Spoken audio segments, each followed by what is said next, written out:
Di sini kita akan membahas tentang persamaan Maxwell pertama. Di sini kita menggunakan bidang terbuka. Di sini ada sebuah bidang terbuka yang dilewati oleh garis gaya medan listrik secara tegak lurus. Ketika garis gaya tersebut menembus suatu bidang permukaan seperti ini, maka persamaan yang digunakan adalah flux sama dengan medan listrik dikali luas penampang. Namun jika misalnya permukaan suatu bidang tersebut ditembusi oleh garis gaya medan listrik yang tidak lurus secara permukaannya, maka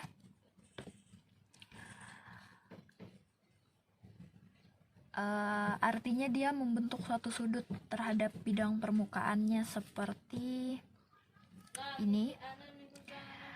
Dan sehingga jika kita ingin mencari tegak lurusnya, maka di sini akan muncul EX.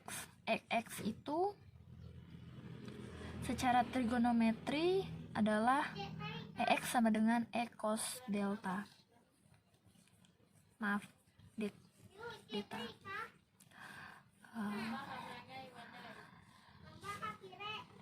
Jadi secara keseluruhan lebih lengkapnya, itu persamaan yang digunakan adalah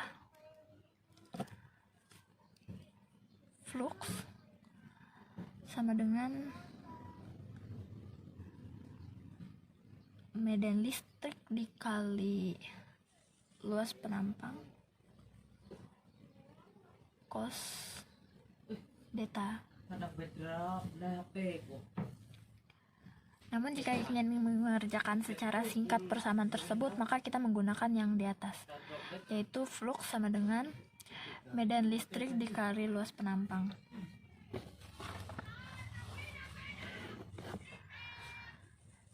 Jika kita ingin meninjau suatu bagian luas tertentu, maka kita bisa tuliskan yaitu dengan dV sama dengan E dot A.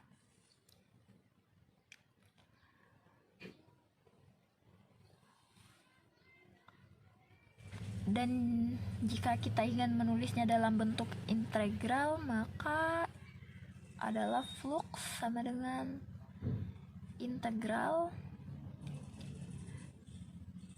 E dot A.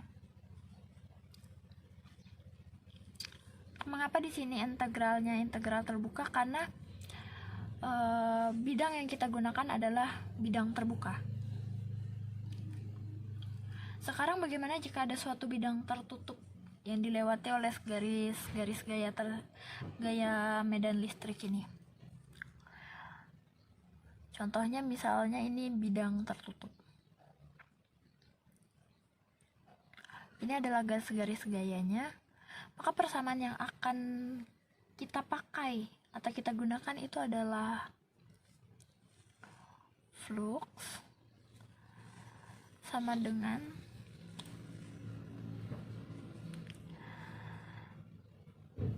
integral tertutup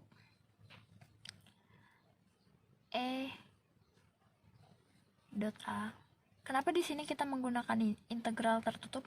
Karena bidang yang kita gunakan adalah bidang tertutup. Dalam kondisi seperti ini, maka sebagaimana dijelaskan oleh hukum Gauss bahwa banyaknya flux yang menembus suatu bidang tertutup itu sama dengan atau sebanding dengan banyaknya muatan yang dilingkupi oleh muatan tersebut juga. Jadi secara matematisnya itu ditulis adalah flux sama dengan Q per epsilon 0. Epsilon 0 ini merupakan permitivitas ruang hampa atau permitivitas vakum, yaitu kemampuan suatu ruang vakum yang ditembusi oleh medan listrik, sehingga jika kita substitusikan persamaannya maka menjadi integral tertutup E dot dA sama dengan Q per epsilon 0. Ini merupakan persamaan Maxwell. Ini merupakan persamaan Gauss. Lalu jika rapat muatan yang biasa disebut rho sama dengan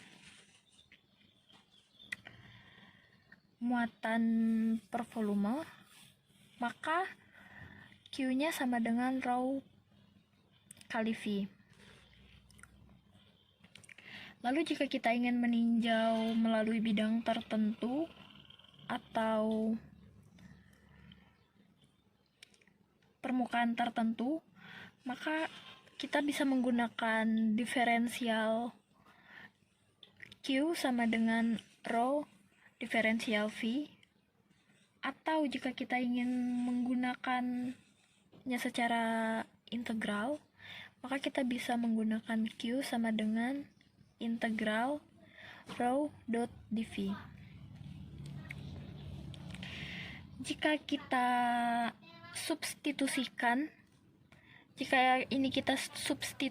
maka hasilnya adalah integral tertutup E dot dA sama dengan rho per epsilon 0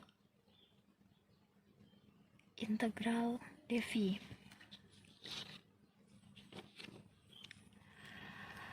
Kemudian dalam teori modivergensi adalah ini integral tertutup E dot dA sama dengan integral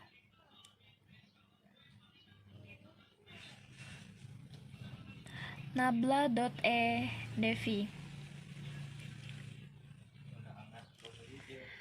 Untuk menggantikan persamaan ini tadi bisa kita gunakan, yaitu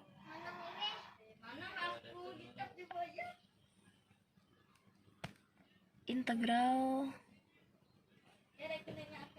nabla dot E dV sama dengan rho per epsilon 0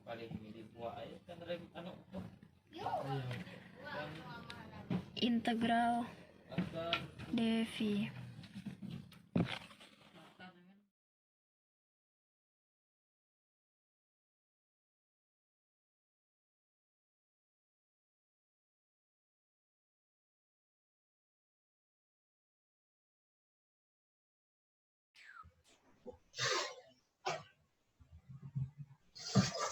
Oke, perkenalkan, nama saya Arnoldi Pangaribuan. Di sini saya akan menjelaskan persamaan Maxwell yang kedua.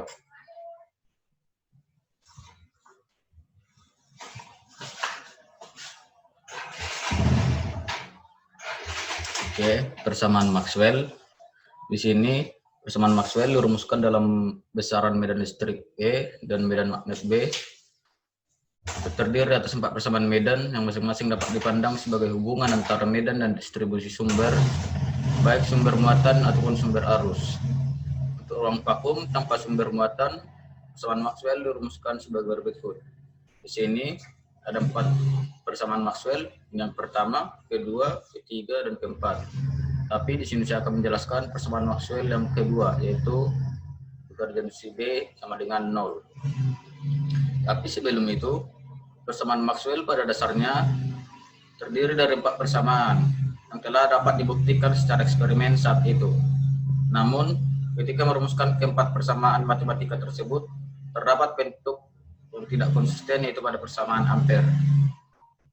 4 persamaan tersebut yaitu hukum Gauss, yaitu Maxwell yang pertama, yang kedua hukum Gilbert. Hukum Gilbert ini tidak ada monopol magnet. Itu adalah hukum persamaan Maxwell yang kedua. Yang ketiga, hukum Faraday yang persamaan Maxwell yang ketiga, hukum Ampere sama dengan hukum persamaan Maxwell yang keempat.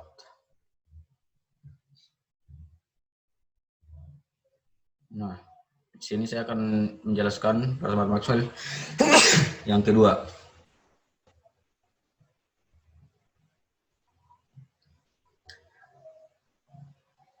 Di sini, persamaan Maxwell yang kedua merupakan hukum Gauss magnetik yang menyatakan fluks medan magnet yang menembus suatu permukaan tertutup sama dengan nol.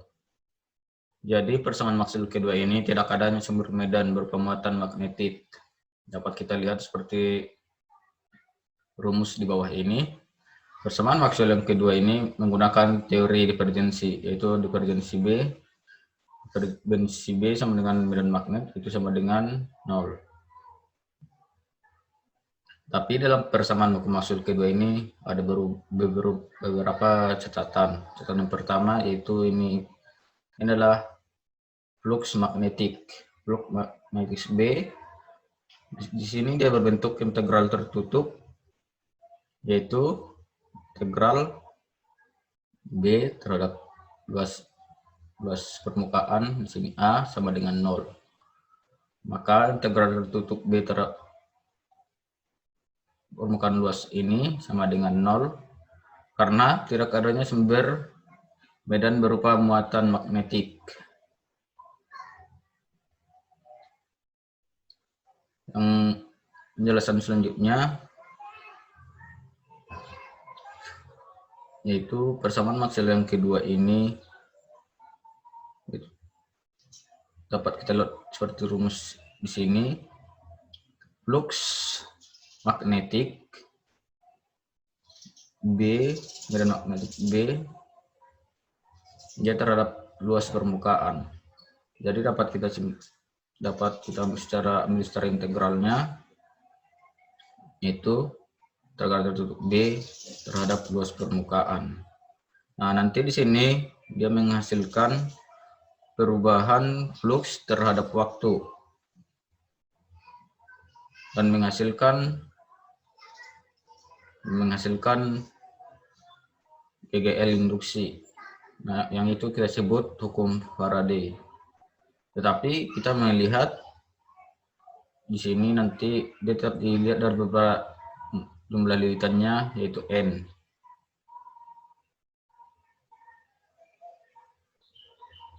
Itu saja yang dapat saya jelaskan tentang persamaan Maxwell yang kedua.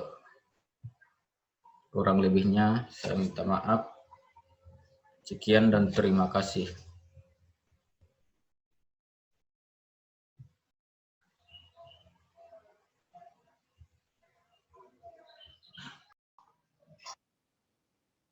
Baik, saya Jimbo Christian Damanik. Saya akan mencoba menjelaskan tentang persamaan kedua dari hukum Maxwell.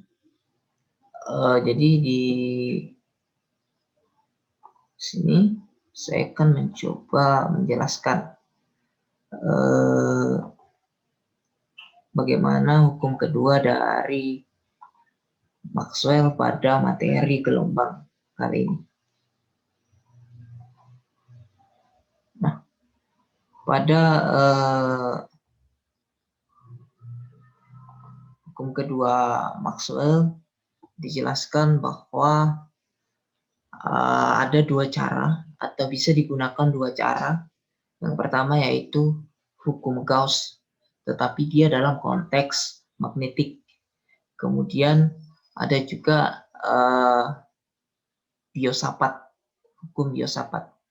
Nah, kita coba menggunakan hukum Gauss magnetik sebagai pembuktian terhadap persamaan Maxwell yang kedua, di mana ada integral tertutup B dA itu akan sama dengan 0. Jumlah flux magnetik atau garis-garis, ya. Jadi jumlah flux magnetik atau garis-garis medan magnet yang menembus suatu permukaan tertutup itu akan sama dengan 0. Jadi Di sini makanya disampaikan bahwa integral tertutup dari P dot dA itu akan sama dengan 0 karena jumlah flux magnetik atau garis-garis medan magnet yang menembus suatu permukaan tertutup itu akan sama dengan 0 sehingga dapat dituliskan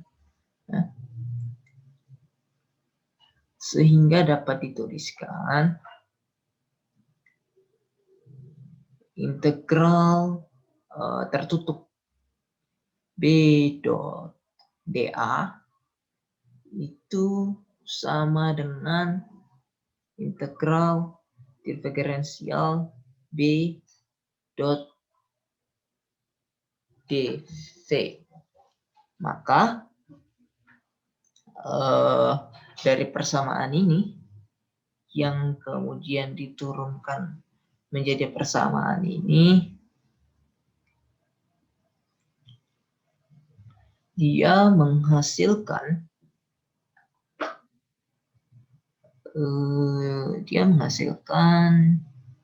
turunan ke sini atau integral ke sini, bukan turunan tapi integral ke sini, di mana diferensial B kita keluarkan dan dP kita integralkan, itu hasilnya akan sama dengan 0. Nah, kemudian di sini ada integral BP itu sama dengan 0. Kemudian integral B dengan hukum matematis otomatis dia akan sama dengan 0 per V, di mana setiap segala sesuatu yang dibagi dengan 0, sesuatu yang 0 dibagi dengan sesuatu itu hasilnya akan sama dengan 0. Jadi terbukti bahwa pada hukum Maxwell yang kedua atau persamaan Maxwell yang kedua itu diferensial B itu akan sama dengan 0. Nah, ini adalah pembuktian sejatinya dari bila kita tinjau dari hukum Gauss dalam konteks magnetik. Sebenarnya persamaan Maxwell yang kedua ini juga bisa dicari dengan menggunakan hukum Biot-Savart, tetapi yang lebih mudah adalah hukum Gauss dalam konteks magnetik. Demikian yang bisa saya sampaikan, kurang dan lebihnya saya mohon maaf.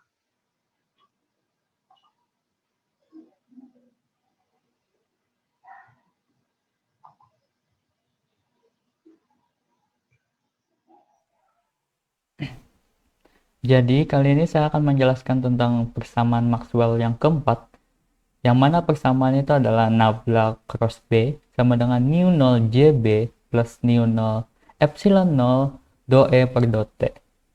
Persamaan Maxwell yang keempat ini berasal dari hukum Ampere.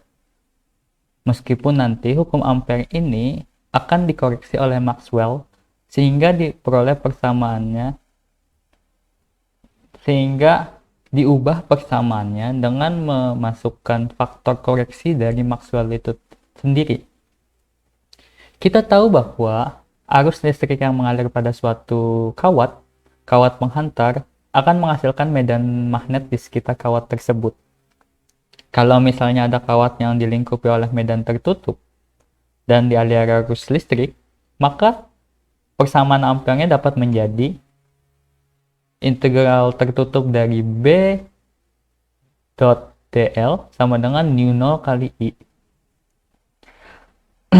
Kalau kita terapkan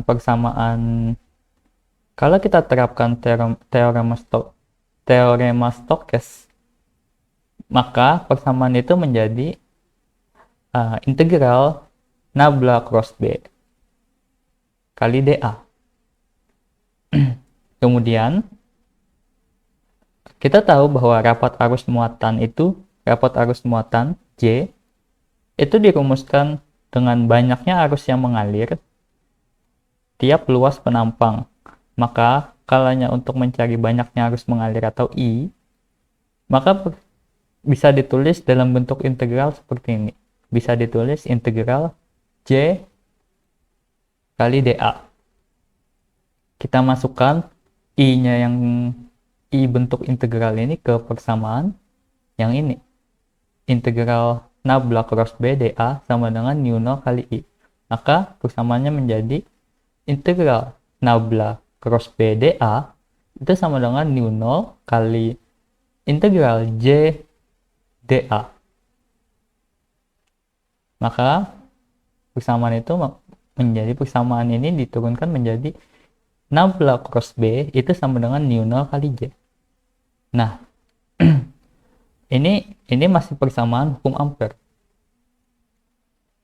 Ingat itu, ini masih persamaan hukum Ampere. Jadi, persamaan hukum Ampere ini hanya berlaku pada rapat arus penghantar yang konstan. Sedangkan pada hukum keempat Maxwell ini, yang ini, arus yang mengalir itu tidak konstan. Karena itu, Maxwell mengoreksinya sedikit menggunakan persamaan konstituitas. Dan persamaan konstituitasnya itu adalah nabla cross J itu sama dengan min do rho per dot T.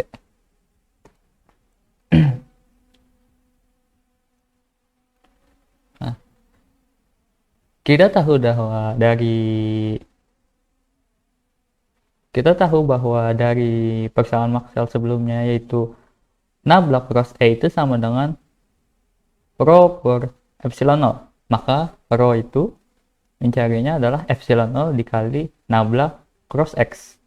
Kita ganti rho yang ada di persamaan koreksi Maxwell ini ke persamaan yang kita ketahui, yaitu adalah rho itu sama dengan epsilon 0 kali nabla cross X. Maka persamaan itu menjadi nabla cross J itu sama dengan min do per dot T epsilon 0 kali nabla cross E. Bisa dituliskan menjadi nabla cross J itu sama dengan epsilon. Nabla cross J itu sama dengan nabla dikurang do per dot T epsilon 0 kali E. Atau bisa ditulis menjadi J, ini nablanya dicoret, nablanya dicoret, terus ini masuk ke dalam, pindah ke dalam, maka menjadi J plus do per dot T epsilon 0 kali E. Atau bisa ditulis juga J plus do epsilon 0 per dot T kali E itu sama dengan 0. Nah, kita dapat ini adalah faktor koreksi dari Maxwell untuk persamaan hukum Ampere yang kita dapat di atas, yaitu adalah ini. Nah, dari situ kita bisa substitusikan persamaan koreksi Maxwell itu ke persamaan Ampere. Maka nabla cross B itu sama dengan nu0 dikali I-nya, J-nya kita ganti dengan koreksi dari Maxwell tadi, yaitu adalah J plus do epsilon 0 per dot T kali E. Maka persamaannya itu menjadi ini dikali ke dalam, nu0-nya dikali ke dalam, maka nabla cross B itu sama dengan epsilon 0 kali J, nu0 kali J plus nu0 epsilon 0 do E per dot T. Sekian, terima kasih.